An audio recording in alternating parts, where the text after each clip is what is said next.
Okay. Yes, we did it. We bought. Bumili na naman, pasensya o kaban. So, yun na nga. We bought this kiddie meal, Jollibee kiddie meal na mga Pokemon figures. Yes. Apat lang binili ko kasi hindi naman ako scalper. Thank you. So, yan. Apat kami sa family, so I just bought 4. And, yeah, what's interesting nga dito is actually, besides dun sa figure, ang actually nagustuhan ko dito is yung actual na lalagyanan niya, which is yung Pokeball or Great Ball in this case. Yan. So, pwede mo kasi siyang ipin, which is actually nice. So, yun.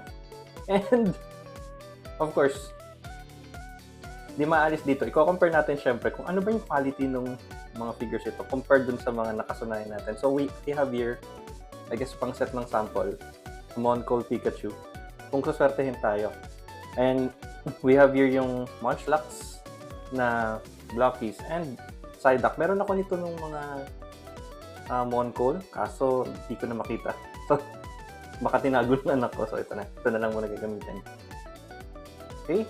Just quick recap. Ang pwede mo makuha pala dito, guys, is this one. So, may Pichu, Psyduck, Munchlax, Vulpix, Riolu, Pikachu, Golduck, Snorlax, Ninetales, and Lucario.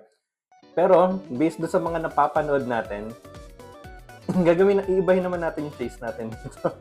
Why not? Yung mga defective, yung hunting natin, like yung mga legless Lucario, earless Riolu, etc. So, mas interesting kasi. Medyo kasi hit or miss talaga yung mga ganitong type ng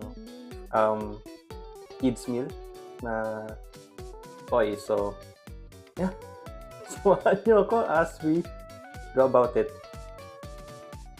FYI pala, yung mga cards na kasama dito, yung mga fan pack, walang monetary value yun. So, I guess marami kasing nagtatanong like kung may value ba siya. So, it's just fun to open those packs. Pero, kung monetary value, actually, wala siyang monetary value.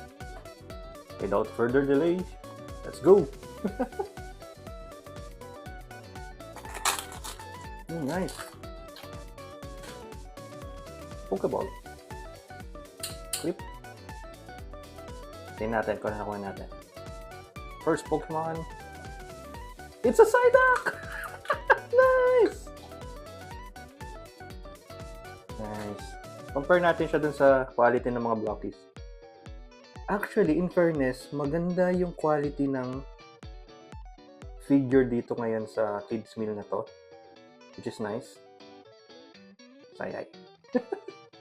Cool. Okay ha? Okay siya. Saka mabigat. I mean, may weight siya. Hindi lang siya yung basta-basta na laruan. Let's jump to the next one. This Pokemon is magdodoble kaya. Uy, hindi! It's a Pichu! Nice! Oof! Medyo madumi. Pero okay naman. Baka kamay ko lang yung madumi. Okay yung quality talaga niya. Yung Pikachu. Ang laki ko.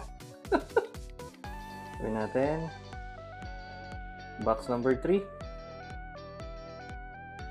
Ooh, it's a great ball. Yun. Okay laman ito. Ito na kaya ang ating legless Lucario. Okay. Ooh, it's a Ninetales. Nice. So far, kompleto pa rin naman guys yung laman. Yung parts.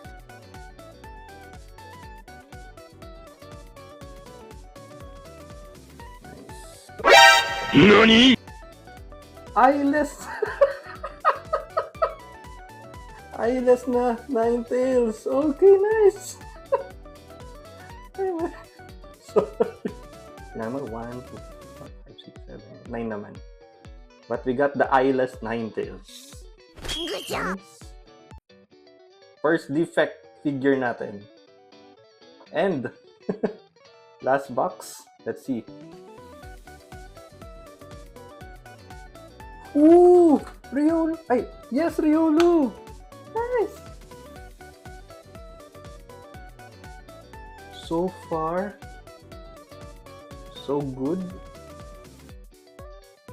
kompleto naman ng body parts niya. So, yeah. So, okay yung nakuha natin yung Riolu. Tumatayo naman sila. Yes, tumatayo sila. Uy. Tutumba sila. Anyways, ito yung hit natin. The Eyeless Ninetales. So, I guess that's it. Thanks, everyone.